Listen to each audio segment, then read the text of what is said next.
Libby here, beautiful Libby Harkness, wrote Turia's book, sat down with Turia and I, and she travelled all over Australia and did a lot of investigation to get this. This is really Turia's night. This is her special time.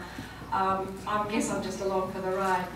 But you know, being a ghostwriter is a funny sort of an occupation, and most of the time the books that I write are in the person's voice. With Turia, it was a little difficult because a lot of the things that she didn't remember that happened. And when I first met Turia on this journey last year, she was still very fragile, and she was very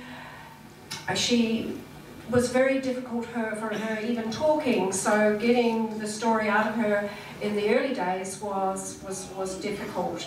So I made a decision to write the rest of the book on the journey of the other people that were involved, and put it all together by interviewing many people. And there are a lot of heroes in this book. I mean, she's the big hero, but there are other heroes in this book as well.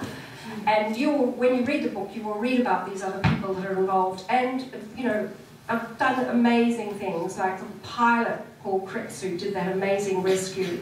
But one of the things I thought was quite important in the book was to document the ripple effect that a tragedy like this happened. You know, it doesn't just affect the main people in the story, like Turia and the other young woman who was very badly hurt, Kate Sanderson, but all of the other people that were involved along the journey. And I think that the ripple effect in the book actually talks about the effect that something like that, an event like that, has had on very many people.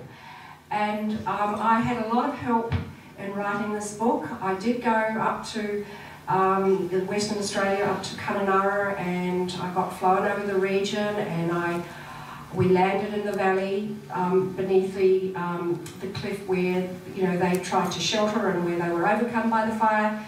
And it was so bloody hot. Let me tell you, I thought I would expire. So and that was when was that when I went there? I think it was early this year, and it was really hot.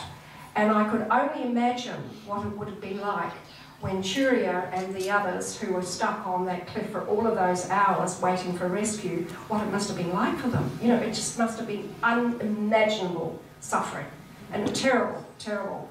I really do hope that the people who let that event proceed when they didn't do their homework and they did know that there were fires in the region, I really hope that they get to suffer in some way down the track. I want them to pay. I want them to pay, you know? And that's why I did cover the inquiry quite extensively in the book. And there were some things that, unfortunately, I would have liked to have said. The lawyers made me take them out. The publishers don't like to be sued, so I had to be very careful. But I think that I do get it across.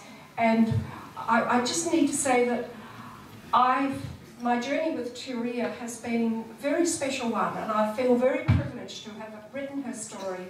When it was first put to me to write her story by the publishers, I didn't think I had time to do it. And a friend of mine, who's a marathon runner, said, you must make time to write this book. It's a very important book. So I did make the time, and it was quite an effort and quite a marathon to do myself, but there were so many people I met, and when I first met Turia, she was so fragile, and look at her now, she's just so amazing.